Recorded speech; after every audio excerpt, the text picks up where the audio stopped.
Hey y'all, welcome to the channel. I'm Task Force Bourbon. Today we have something special in front of us to sample and review.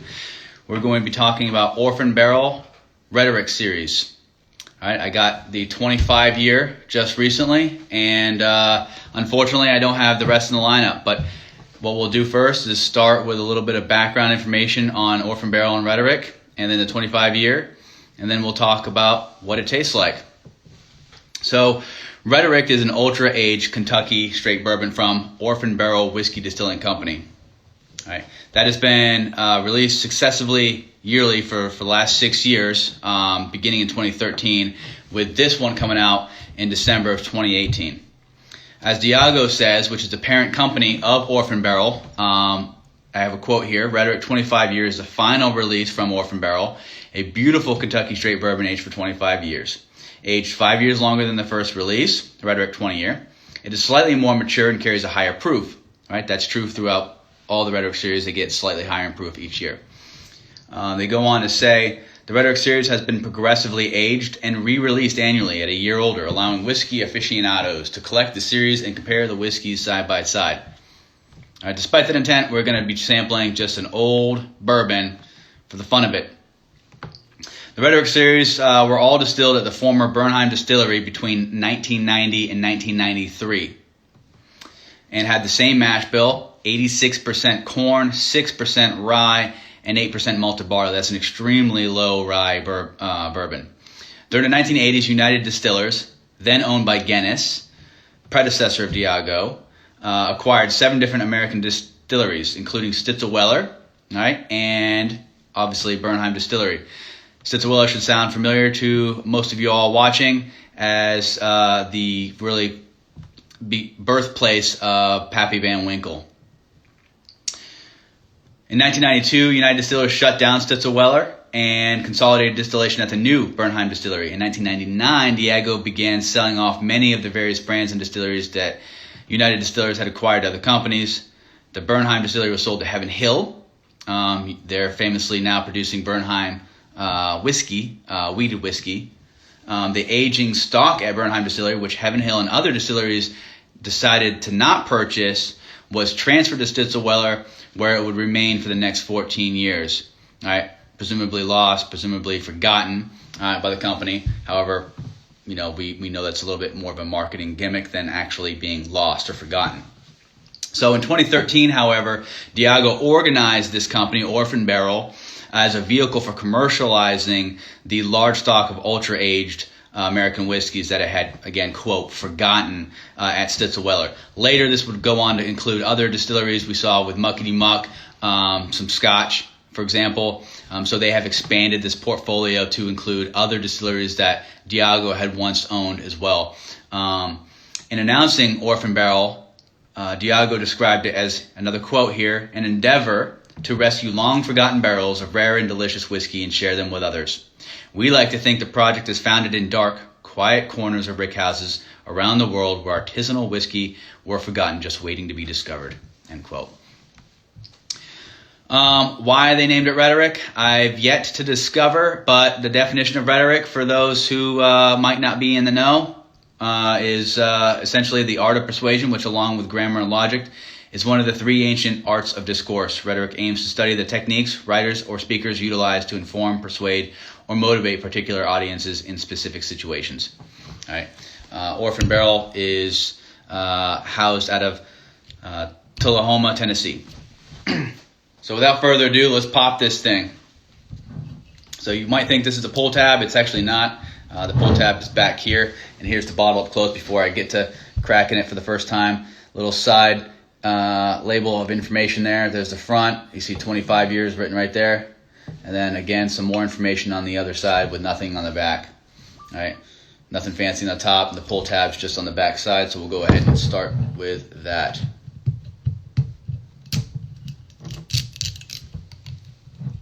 It's a rare thing to see expensive bourbons being opened sometimes nowadays. Well, mainly because you can't figure out how to open them. Plastic's off, mainly. Here's the best part. Oh, That's a good one. Looks like a synthetic cork, but it's got characteristics of real cork. So if it's not a real cork, it's pretty legit looking.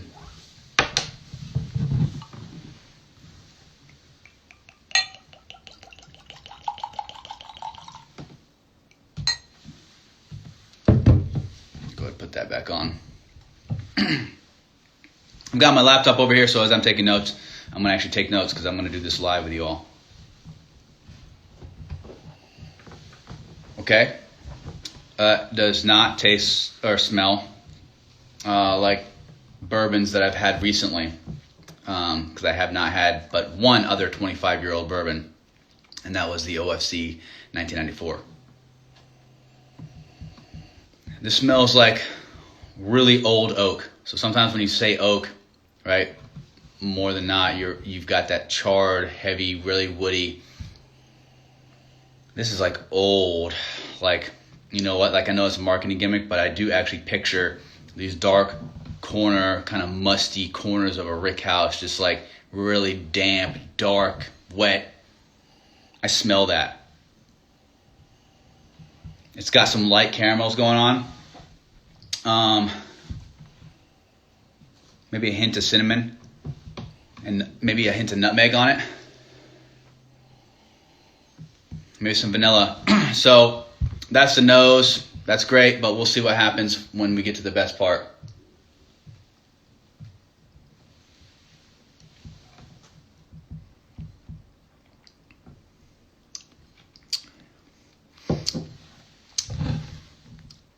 This is 91 proof. This tastes like 91 proof bourbon. That aged oak is there. I'm gonna write again. We're writing some notes as I taste it along. So it opens with aged oak. That's one of the first surface things I get. That vanilla is there. Light caramel, that's true there too. I know those are basic kind of notes, but that's there. And then I am going to say some light cinnamon as well. So all what I experienced on the nose is also on the open of the palate, plus really an emphasis on like an older type oak. Now, when I tasted like a Pappy 2023, the OSC 94, those aged, sort of really earthy, oak notes were more prominent. This doesn't have quite that yet. But that's my first sip.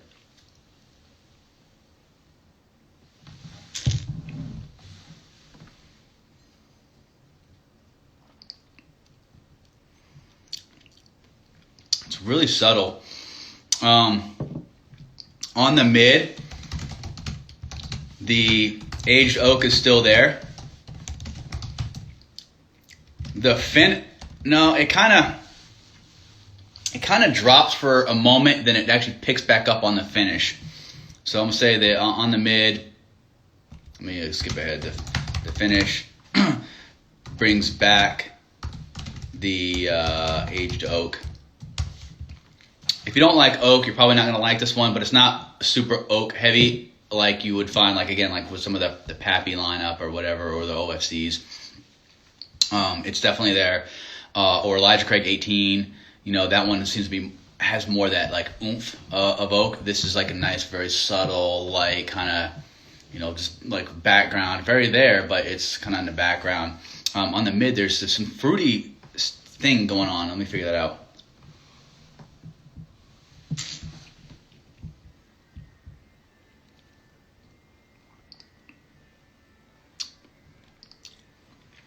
I'm picturing like a red kind of fruit, maybe like it's like an apricot or something. Toasted apricot on the mid. Let me write that down. On the mid, I'm going to write toasted apricot. Let's start from there. Let's use that as a base. Sometimes you just got to throw stuff out and be like, maybe I need to course correct left or right. But I feel confident with the open. Some standard bourbon flavors dialed down. The mid, you've got some kind of, interesting fruit kind of flavorful note going on. The oak is there. Let's see, what did they say? Did they say anything about this? All right, that's not. Bottle number 6,994. Okay, there is some stuff. It says an aroma rich in oak and vanilla notes. Yep, with hints of dried fruit. Oh, cherries. I almost said cherries. I think I might even have to go back and say that in allspice. Oaky notes with nutmeg, caramel, and cocoa give way to a warm, slightly spicy finish. So there's that dried fruit. I don't know what that is. Cherries. I was sitting there thinking it, but I'm like, I don't know. Okay, let's see.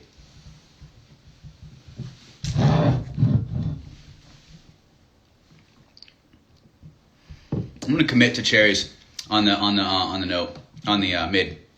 I'm gonna say so far I'm gonna keep the toasted apricot and cherries, but it's a different kind of cherry. Sometimes I say cherry like I think Maker's Mark or something like that, and I get these like very prominent like cherry notes, like a maraschino cherry, or even I've had like a Bada Bang, like that kind of darker cherry, or like a chocolate covered cherry. None of those things are really here. It's just like very subtle cherry. Everything's subtle. That's the thing I'm noticing. Everything's subtle. Maybe that's what I'll have to add in subtle cherry.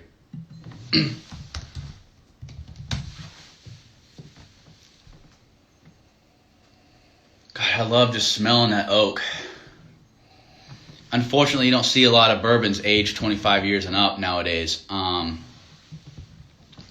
I'm a super big fan of older bourbons, but again, you don't see them often enough. And I'm grateful any opportunity I can get my hands on something this old. And this definitely delivers on that front, but doesn't really live up to the 25-year expectation. Unfortunately, I wish I could see what the 20-year and, if I could, the 21, 22, 23, and 24-year release of this tasted like in comparison.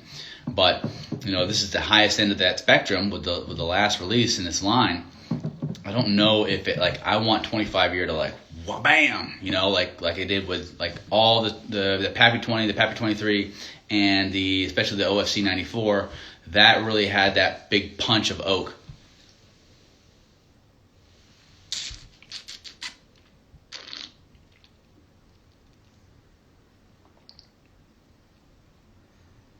I'm trying to see if I get that cocoa note they're talking about, chocolate. On the finish, I could be convinced of like a baking chocolate, I guess. It doesn't add complexity like you think chocolate might, in the sense where it gives that like extra depth. It just has like a flavor of the cocoa. I hate to be that guy that's sort of agreeing with the notes, but I could say if it's anywhere, like the finish.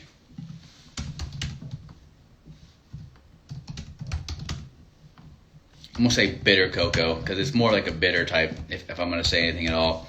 And again, I kind of hate to be that guy agreeing with all the written notes here, but God, it smells so good. It is. It's like standing in the dark bottom corner of a rick house. I can smell the damp barrels. So amazing.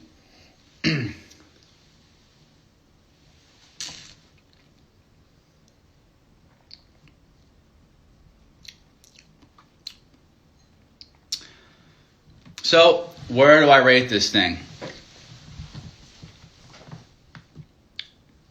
This is a hard one because 4.0s for me are recommend to others. My max thing I do is 5.0 with a 0.5 increments. So that means I got 4, 5, and 5 to play with. This is definitely 10 out of 4. I'm definitely recommending this thing. 3.5s and 4s were both good, really. But it's definitely a step up of it's just good versus it's good, and I would recommend this. It's top shelf bourbon for sure. I think the lower proof, which seems to be true for most bourbons this age anyways, is kind of holding it back a touch from being maybe escalated up. So I need to think really on it if this in fact actually gets all the way up to 4 or 5. But maybe sometimes I get stingy with 5s. really fives, because 4 5s are fives, right? 4 5s for me is like your playlist when you work out. I am putting these on repeat. Fives are the Mozart, Beethovens, where they're perfectly crafted. There's really nothing wrong with it. It took a lot of artistry to go into that thing. But you're still not gonna jam out and get your rep max, or get your max on your squat and bench and deadlift on that. So Mozart, if you do, cool, whatever, I guess, but most people don't.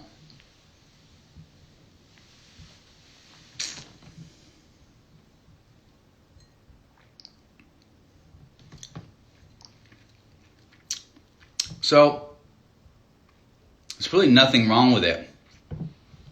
So it's not a 4 5 because it doesn't excite me like that. It's either a 4 or a 5. So I don't know. And I think depending on how you feel about oak, right, and aged bourbons, ultra aged bourbons, I think you could go either side. You could end up really enjoying this and loving that little old oak thing and like it as a 5. Perfect. But I could also see it's not my favorite thing a little bit, in which case, I would wonder why you even purchase a 25-year-old bourbon, right? But you could be on the side of, this is a 4. If you're purchasing this, the idea would be that you are a fan of old bourbons, and hopefully this isn't your oldest bourbon. You've dabbled in this range already before you've invested in something that, once cost $130, secondary closed market, you'll get it for about $350, $360. On the secondary open market, you'll look to see it anywhere upwards, starting there at about $500 to $600 even dollars. So if you're spending that kind of money, you're hunting for something like this. The idea would be that you like it, you like that old oak aged note flavor, and you're gonna rate it a 5. So that's what I did. Evidence being that I got the bottle in front of me, so I'm going to go ahead and give it a 5, I think. I'm going to think on it some more. A post will follow, and we'll see exactly where I end up when I have a second glass. But I won't hold this up any longer, and I'll say cheers.